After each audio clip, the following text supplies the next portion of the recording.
अस्सलाम वालेकुम नाज़रीन, तेलंगाना न्यूज़ टुडे में आपका खैर मकदम है। मैं मोहम्मद इजहार, पेश खिदमत हेडलाइंस। नई दिल्ली में G20 इजलास का आगाज़ हुआ। वज़ीर आज़म मोदी ने दूसरे सेशन ख़ानदान के दौरान डिक्लेरेशन की मंजूरी का ऐलान किया। सदर PCC रेवंत रेड्डी ने रियासती हुकूमत से मुतालबा किया कि मार्केट में खाद की दस्तयाबी को यकीनी बनाने के फौरी इक़दाम करे। वज़ीर बल्दी नज़्म नस्क तारक रामाराव ने कहा है कि वज़ीर आला के चंद्रशेखर राव ने रियासत के तमाम शहरी इलाकों की तरक्की को यकीनी बनाया है।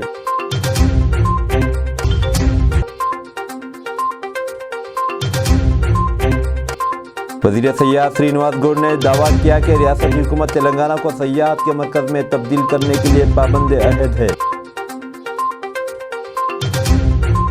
अब खबरें तफसील के साथ। वज़ीर आज़म नरेंद्र मोदी ने नई दिल्ली में जारी G20 लीडरों के दूसरे इजलास के दौरान डिक्लेरेशन की मंजूरी का ऐलान किया। इस सेशन के दौरान इफ्तिताही खिताब में उन्होंने वज़रा और दीगर ओहदेदारों को मुबारकबाद पेश की, जिन्होंने डिक्लेरेशन को क़तई शक्ल देने में अहम रोल अदा किया। नई दिल्ली में आज 18वीं G20 मीटिंग का आगाज़ हुआ।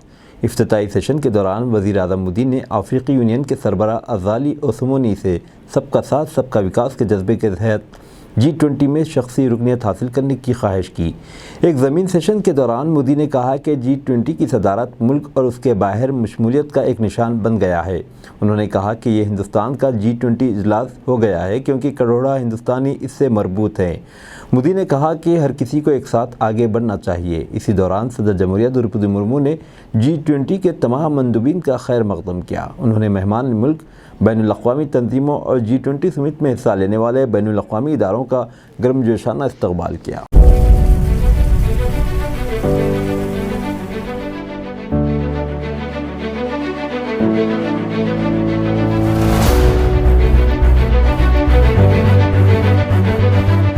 आज G20 के प्रेसिडेंट के तौर पर भारत पूरी दुनिया का आह्वान करता है कि हम मिलकर सबसे पहले इस ग्लोबल ट्रस्ट डेफिसिट को एक विश्वास, एक भरोसे में बदलें। यह हम सभी के साथ मिलकर चलने का समय है और इसलिए सबका साथ, सबका विकास, सबका विश्वास, सबका प्रयास का मंत्र हम सभी के लिए एक पथ प्रदर्शक बन सकता है।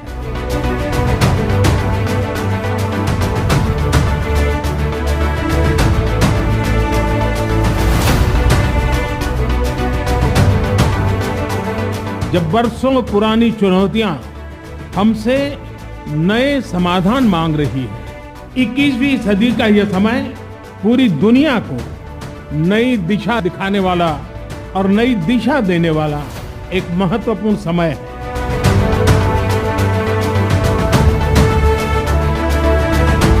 सबका साथ की भावना से ही भारत ने प्रस्ताव रखा था कि अफ्रीकन यूनियन को G20 की स्थायी सदस्यता दी जाए।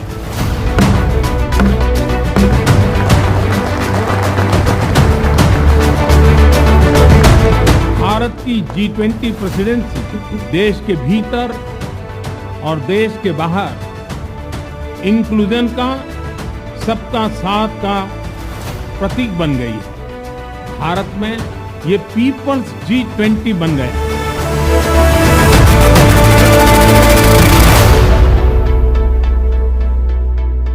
एक अहम कदम के तौर पर तेलुगुदेशम पार्टी के कौमी सदर व आंध्र प्रदेश के साबिक वज़ीर आला एन चंद्रबाबू नायडू को पेशरो कर्नूल जिले के नंदियाल में CID पुलिस ने गिरफ्तार कर लिया। 2019 में हुए स्किल डेवलपमेंट कॉरपोरेशन के इस्काम के सिलसिले में नायडू को गिरफ्तार कर लिया गया।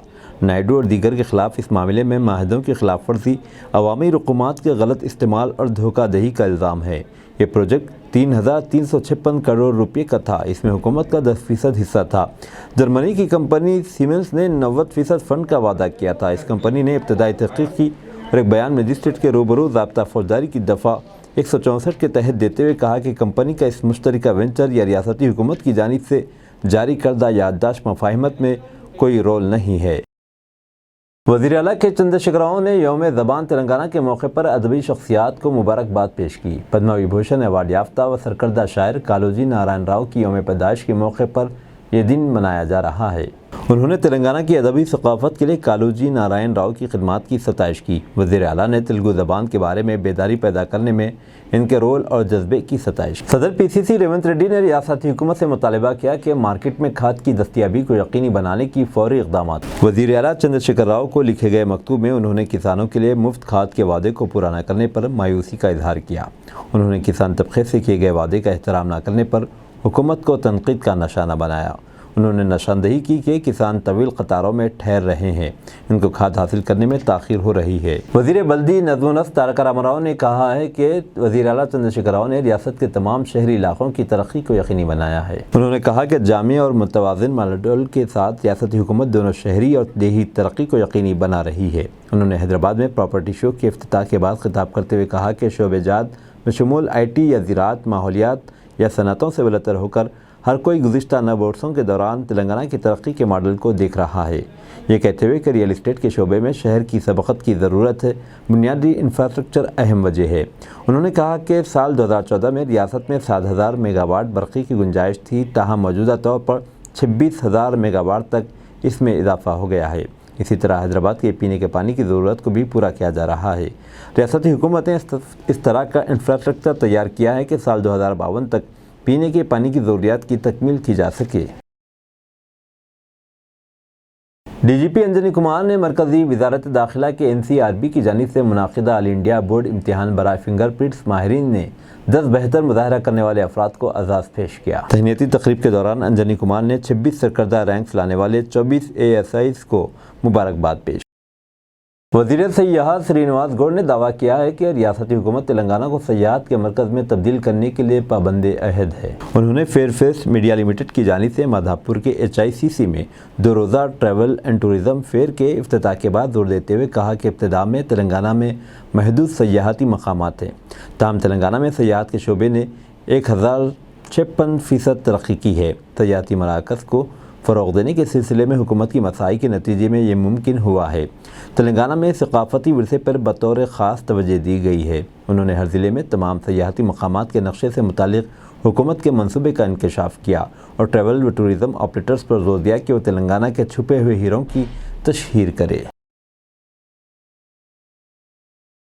इसी दौरान YSRCP पार्टी ने कहा है कि तेलुगु देशम पार्टी के सरबराह व साबिक़ वज़ीर आला चंद्रबाबू नायडू की गिरफ्तारी रातों रात नहीं हुई, बल्कि स्किल डेवलपमेंट इस्काम की जामिया तहक़ीक़ात के नतीजे में ये गिरफ्तारी अमल में आई। पार्टी ने इन्हें निशाना बनाने के झूठे प्रोपेगेंडे को खारिज इम्कान करार दिया। मीडिया से बात करते हुए YSR Congress party general secretary व मुशीर अवामी उमूर एस रामाकृष्णा रेड्डी ने कहा कि चंद्रबाबू नायडू स्किल डेवलपमेंट इस्काम के इस असल सरगना है। ऐसी कंपनियों से रिश्वत हासिल की गई जिनका वजूद ही नहीं है।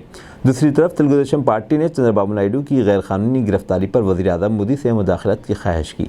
मोदी को लिखे गए मकतूब में तेलुगु देशम के रुकन पार्लियामेंट के राम मोहन नायडू ने चंद्रबाबू की गैर जमहूरी गिरफ्तारी पर मुदाखलत करने वज़ीर आज़म पर जोर दिया और उनसे दरख्वास्त की कि वो मुनसिफाना और शिफाफ तहक़ीक़ात के लिए बरवक्त कदम उठाने की दरख्वास्त की। तेलंगाना के वज़ीर IT तारक रामाराव ने रिमार्क किया कि तेलंगाना मुल्क की वाहिद रियासत है जहां हर ज़िले में एक सरकारी मेडिकल कॉलेज है। जनगांव, निर्मल, कामारेड्डी, करीमनगर, सिलसिला, आसिफाबाद, भोपालपल्ली, विकाराबाद और खम्मम के मेडिकल कॉलेजेस जारिया माह की 15 तारीख को खोले जाएंगे। वज़ीर मौसूफ ने कहा कि इन इदारों से गैर मामूली डॉक्टर्स बनेंगे और अज़ला में टॉप टायर मेडिकल सर्विसेज को यकीनी बनाया जाएगा।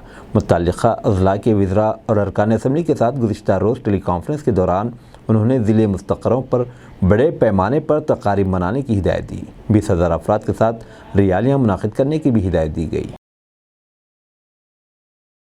सिल्वर फिलिग्री आर्ट जिसने करीमनगर शहर को बैनुल-अक़वामी शोहरत दिलाई, वो एक बार फिर बैनुल-अक़वामी सतह पर करीमनगर का नाम रोशन करने जा रहा है। करीमनगर के सिल्वर फिलिग्री फनकारों के चांदी से बनाए हुए कोणार्क चक्कर बैजस हिंदुस्तान की सबसे बावक़ार G20 मीटिंग का देज़ होंगे। कौमी दारुल हुकूमत नई दिल्ली में हफ्ता और इतवार को मुनाक़िद होने वाले G20 सरबराही इजलास में शिरकत करने वाले हर मंदूब के कोट पर कोणार्क चक्र देखा जा सकता है। करीमनगर में सिल्वर फिलिग्री का 400 साल पुराना फ़न है और चांदी से बनी इन नशिया को मुल्क और बैरून मुल्क अच्छी मांग है। फ़िलहाल हिंदुस्तान की मेज़बानी में होने वाले G20 इजलासों में शिरकत करने वाले गैर मुल्की मंदूबीन में से हर एक के सूट पर एक तारीख़ी पस मंज़र कोणार्क चक्र होगा। गोलकुंडा हैंडीक्राफ्ट करीमनगर की तरफ से कोणार्क चक्रों को तैयार करने का मौका चांदी के फिलिग्री कारीगरों ने 3 महीनों में तकरीबन 200 कोणार्क चक्र बनाए हैं और उन्हें 1 माह से भी कम अरसा कबल पहुंचा दिया है।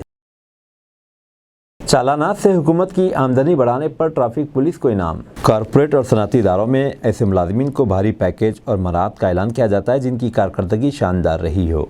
इस उसूल को अब रियासती हुकूमत भी अपना रही है। कॉरपोरेट इदारों के इस उसूल को हुकूमत तेलंगाना ने ट्रैफिक पुलिस पर लागू किया है, जिसका मकसद भारी चालानात के ज़रिए सरकारी ख़जाना भरने के साथ मुकर्ररा वक्त पर दिए गए नशाने को पूरा करना है। इसके एवज़ हुकूमत ट्रैफिक पुलिस के अमले को 30% इजाफी तनख्वाहें अदा कर रही है। ज़राए के बमूजिब ट्रैफिक पुलिस हुकूमत का ख़जाना भरने में अहम रोल अदा कर रही है, जिसके नतीजे में ट्रैफिक पुलिस को 30% इजाफी तनख्वाह दी जा रही है ताकि आवाम से करोड़ों रुपये वसूल करके हुकूमत के ख़जाने में जमा कराए। गुज़िश्ता दौर में हुकूमतें हिस्सास शोबे में मुलाजिमत करने वालों को मुकर्ररा तनख्वाह से इजाफी रकम अदा की जाती थी। इन हिस्सास इदारों में counter intelligence, state intelligence bureau शामिल है, जिनके मुलाजिमीन की इजाफी तनख्वाह दी जाती है। अगर रियासत भर की ट्रैफिक पुलिस मुकर्ररा निशानी की तकमील ना करे या मामूली चालानात आयद करते हुए खामोशी इख्तियार कर ले तो फिर इन्हें इजाफी तनख्वाह से महरूमी का खदशा रहता है। इसलिए वह आवाम की जेबों को हल्का करने के लिए भारी चालानात आयद करते हैं। ये कहा जाए तो बेजाना होगा कि हुकूमत ने एक तरीके से लालच देकर ट्रैफिक पुलिस को ख़रीद लिया है। आज ट्रैफिक पुलिस के अहदेदार किसी बड़े अवामी क़ायद की सिफारिश कबूल करने के लिए तैयार नहीं हैं।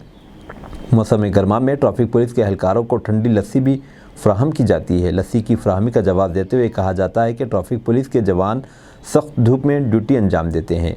शहर में बेहंगम ट्रैफिक से अवाम परेशान है।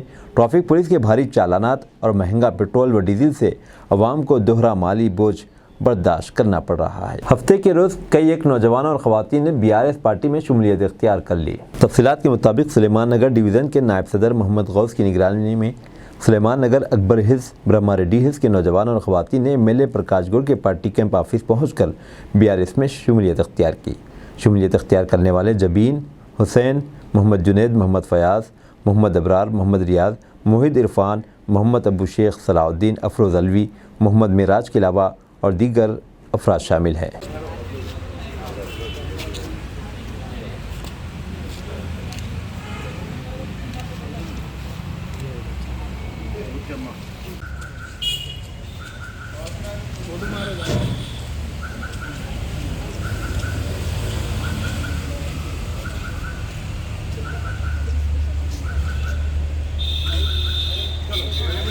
आओ जी, ले रहा हूँ ना। अंजुम रवि भी जमीन हमारे सुलेमान नगर महिला इंजीनियर सर सर मैडम थोड़ा सा आओ आओ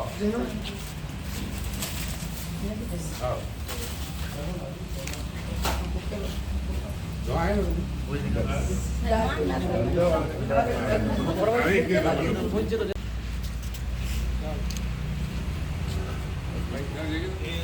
भाई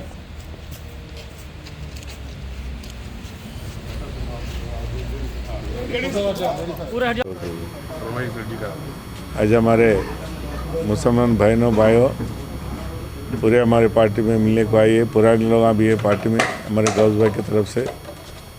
पहले तो सुलेमान नगर कौन सा ये सुलेमान नगर किलमेट के पूरे लोग आए हुए, बहुत खुशी की बात है। परमाइश रेड्डी TRS गवर्नमेंट आने के बाद आप लोगों को मालूम है अपने मुख्यमंत्री साहब ने तेलंगाना आने के बाद हिंदू मुस्लिम कैसा रहना अपने लोगों को सिखाया। पहले तो अपन एक तेलंगाना नहीं आया सो पहले एक को एक दुश्मन देख लेते थे, मगर वो नौबत नहीं है। आज हिंदू मुसलमान हर कौम वाले भी पूरे एक भाई बंदी से रह के तेलंगाना को डेवलप करने का सोच रहे। मुख्यमंत्री जी एक ही बात बोलते रहते, पब्लिक जब सुख रहेंगे तो अपना गवर्नमेंट सुख रहेगा। इस बात से आप लोग देख रहे हैं कभी भी वो पूरे मुसलमान TRS के तरफ क्यों हुए आप लोगों को भी मालूम है। ये शादी मुबारक हो, कल्याण पथकम हो, तो माइनॉरिटियों का loan, BC loan, SC loan, minority पूरे भी ऐसे लोन हर कौम वाले को लोन दे के पब्लिक गरीब लोग नहीं रहना, गरीब लोग रहे तो अपने को तेलंगाना ला के क्या फ़ायदा बोल के हमारे मुख्यमंत्री साहब बोलते रहते, उस वजह से अपने मुसलमान भाइयों बहनों पूरे अपना TRS गवर्नमेंट रहना, अपन बहुत सुकून में जी रहे हैं, अपन अपने बाल बच्चे भी जो अच्छे रहे हैं। अब डबल बेडरूम में भी परसों देख के थोड़े लोगों को आया, थोड़े लोगों को ये नेक्स्ट उसमें भी आएगा। पूरा 1 लाख घर बने अपने पास। अभी तो हमने 25,000 दिए, अभी 75,000 है। वो पूरे घर भी अपने आगे पीछे आएंगे, वो कोई इसमें डाउट होने वाला नहीं, कोई इसका रिकमेंडेशन नहीं है, किसी का नहीं है, MLA का भी रिकमेंडेशन नहीं है इसमें। KTR साहब एक ही बोलते, पब्लिक को जाना, तुम्हारा रिकमेंडेशन है कि तुम्हारे पीछे वालों को उनको भी दिलाए तो गरीबों को नहीं पहुँचता बोल के ऑफिसरों को दे के दिला रहे हैं। बहुत खुशी की बात है। उस वजह से तेलंगाना गवर्नमेंट आने के बाद बहुत अच्छा काम चल रहा है, डेवलपमेंट भी अच्छा हो रहा है। उस वजह से तेलंगाना गवर्नमेंट आने के बाद TRS गवर्नमेंट करना काम बोल के पूरा हमारे बहना पूरे पार्टी में मेरे से बहुत खुशी की बात है। आगे और जो गवर्नमेंट के स्कीम आएंगे पूरे उनको दिलाएंगे। गौस भाई तो बोलते सुबह उठते रहते, हमारे मुर्तजा भाई लोग भी पूरे पब्लिक के वास्ते सोचते रहते। उस वजह से आप लोग भी वही सोचना, अरे अपन गवर्नमेंट से क्या फ़ायदा कर ले रहे, गवर्नमेंट को कैसा सपोर्ट करना, वो सोच के आप लोग रहना बोल के बोलो। बहुत बहुत खुशी की बात है। अपन आप लोग पूरे परसों भी मैं अपने सेटलमेंट में करे, सब बहुत जने हमारे बहना बहुत जने आए। और गौस भाई भी हमेशा बेचारे रोज़ सुबह उठते ये काम है, दूसरा काम नहीं है उनको। पब्लिक को मैं क्या करना कैसा करना बोल के यही रहता। गवर्नमेंट भी अपने KCR साहब भी पब्लिक का सेवा करो बोल के बोले, बहुत खुशी की बात है। Thank you sir. अब दीजिए इजहारुल हक को इजाज़त, मिलते हैं अगले न्यूज़ बुलेटिन में। देखते रहें तेलंगाना न्यूज़ टुडे।